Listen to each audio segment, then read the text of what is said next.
கோயில் கட்டும் நேரத்தில் அவரையும், காணிமடத்தில் கோயில் கட்டும் நேரத்தில் அவரையும் என்னை நினைத்தார்கள். என்னை விட பக்தர்கள்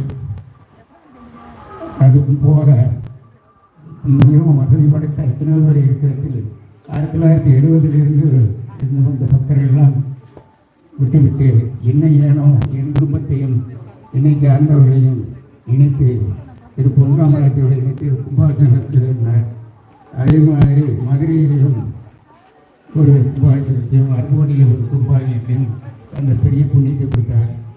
இந்த நத்தன பஜனை நடத்தி கொடுக்கும் திரு பொன்காமலத்தின் வருக என்று வரவேற்று அவருக்கு இந்த மாலையை அணிவித்து இவர்கள் நன்றியை தெரிவித்துக்